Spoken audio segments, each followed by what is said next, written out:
ሰላም ዩቲዩብ እንዴት ናችሁ? ደህና ናችሁ ወይ? ሳምንታችሁ እንዴት አለፈ? በአሁኑ ትንሽ ቆይቻለሁ፣ ለዚህም ይቅርታ እጠይቃለሁ። ዛሬ ደግሞ ብላክ ፎረስት ለምን የተባለለትን ቆንጆ የሆነ አነባበሮ እንሰራለን። እንግዲህ ግብአቶቹ እንደምታዩዋቸው ናቸው። እዚህ ጋር የጥቁር ጤፍ ቀይ ጤፍ ነው የሚባለው እሱ አለን። እንደገና ደግሞ ፍርኖ ዱቄትና ነጭ የጤፍ ዱቄት ደግሞ አቀላቅለን እኩል መጠን ያለው ማለት ነው እሱ አለን። እዚህ ጋር የዳቦ ቅመሙን እንግዲህ የዳቦ ቅመሙን ምንድነው የሚጨመርበት ጽፌላችኋለሁ፣ አብሽን አድርጌላችኋለሁ ከላይ እሱን መጠቀም ትችላላችሁ። አሁን የተለመደ ነው ብዬ ነው ብዙ ጊዜ ድንብላል፣ አብሽ፣ ቀረፋ፣ ነጭ አዝሙድ፣ ጥቁር አዝሙድ ዋነኞቹ ናቸው። ከፈለጋችሁ ትንሽ ቅርንፉድ ማድረግ ትችላላችሁ። የኔ ይሄኛው ቅርንፉድ ስላልነበረኝ አላረኩበትም። ቅርንፉድ ግን መጠኑ አነስተኛ መሆን አለበት። እንግዲህ ቅድም እንዳያችሁት እርሾ በጥብጠናል። ለነጩ ነው የፈረንጅ እርሾ ማለት ነው የበጠበጥነው። ለቀዩ ጤፍ ደግሞ እንግዲህ የእንጀራ እርሾ ነው የምንጠቀመው። እዚህ ጋር የጤፍ ዱቄታችን ላይ ቀዩ የጤፍ ዱቄት ላይ በርበሬ እናረጋለን። ለከለር ነው፣ አለማረግም ትችላላችሁ እናንተ። ግን ከዚህ በፊትም ስላየሁት ከለሩን በጣም ስለወደድኩት ለዛ ነው ይሄንን የምጠቀመው። በርበሬ እናረጋለን ለዚህኛው። እንደገና ደግሞ እንዳልኳችሁ ከስሙን ብላክ ፎረስት ለምን ነው አይደለ? ስለዚህኛ ደግሞ ከእናቶቻችን ለየት እናረግና ምን እናረግበታለን? ካካዋ እናረግበታለን። ካካዋ አርጌያለሁ። ጥቁሩ ቡኒውን የሚታያችሁ ካካዋ ነው። ቫኒላ ዱቄቱም ካላችሁ መጨመር ትችላላችሁ፣ የታሸገችዋን። እኔ ፈሳሹን ነው የምወደው፣ ፈሳሹን ተጠቅሜያለሁ ማለት ነው። ጣዕሙ የሱ በደንብ ይወጣል እና ቫኒላ ተጠቅሜያለሁ። አንድ ማንኪያ የሾርባ ማንኪያ ማለት ነው። ጨው አርጌያለሁ። የረሳሁት ነገር እዚህ ጋር ሳልቀርጽ የረሳሁት ነገር ስኳር ተጠቅሜያለሁ፣ አንድ የሾርባ ማንኪያ ማለት ነው። ከዛም በኋላ ምን እናረጋለን? እዚህ ጋር የቀድሙን የዳቦ ዱቄት እንነሰንሳለን ማለት ነው። አንድ የሾርባ ማንኪያ የሚሆን ነው የተጠቀምኩት። በተመሳሳይ ደግሞ ያው ነጩም ላይ የዳቦ ዱቄታችንን እናረጋለን፣ ቫኒላ እናረጋለን። ሌላው በርበሬ ምናምን እሱ ላይ ስለማይገባ የምንጨምረው ምንድነው?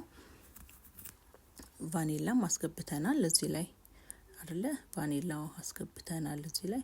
ስለዚህ እርሾአችንን እንጨምራለን ማለት ነው። እዚችም ላይ ትንሽ አንድ ሻይ ማንኪያ የሚሆን ትንሽ ጨውና ስኳር ደግሞ አንድ ሾርባ ማንኪያ የሚሆን አዘጋጅቻለሁ። እዚህ ይሄ ምንድነው? ዋይት ቪንገር ነው።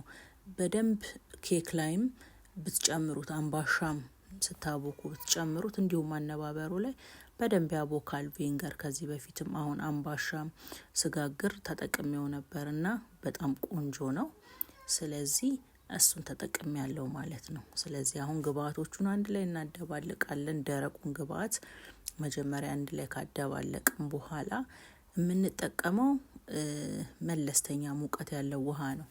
በጣም የሚፈላ አይደለም። በቃ ቅዝቃዜውን የለቀቀ። ይሄን በመቀርጽበት ሰዓት በጣም ዝናብ እየዘነበ ነው። ደመና ነበረ እንደምታዩት። አይ ቲንክ ቤቱ ራሱ መብራት ስላለው ነው እንጂ ጨለም ያለ ይመስለኛል በጣምና ቶሎም እንዲያነሳ ነው። ለዛ ነው አቸቱንም የጨመርኩት። ሙቋ ደግሞ ግድ ነው። በሙቋ ቶሎም ይነሳላችኋልም። አየሩ ቀዝቃዛ ሲሆን ያው ቶሎ አይቦካም ታውቃላችሁ። ለዛ ነው አሁን ሞቅ ያለ ውሃ የተጠቀምኩት ማለት ነው።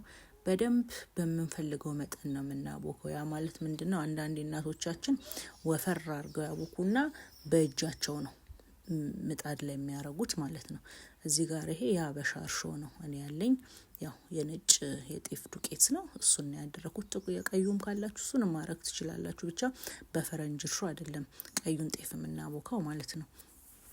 እና እኔ እንደ እንጀራ የተወሰነ በቃ በጆክ እንዲሄድልኝ ስለሆነ የፈለኩትኝ በሱ መጠን ይኸው በምታዩት ቲክነሱ እንደዚህ እያደረኩ በማንኪያ እያሳየዋችሁ ነው።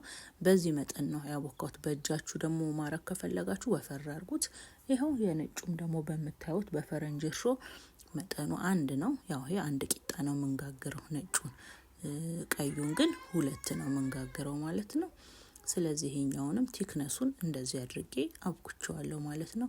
ሙቅ ውሃ ከላይ እናደርግና የቅድሙን ስናቦካበት የነበረው ሙቅ ውሃ ከላይ እናደርግና ክድን እናደርገዋለን ማለት ነው። ሙቀቱን በደንብ እንዲያቦካው ሽፍን አድርገን ጨርቅም አድርገን ላስቲክም አድርገን እናስቀምጣለን።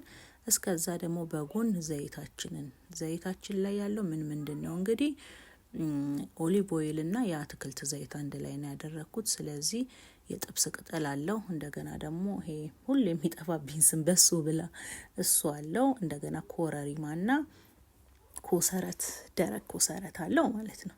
እሱን አድርገን በጣም በመካከለኛ ሙቀት ነው የምናደርገው። እንደገና ያው እንግዲህ ዘይታችንን ካወጣን በኋላ ምን እናደርጋለን?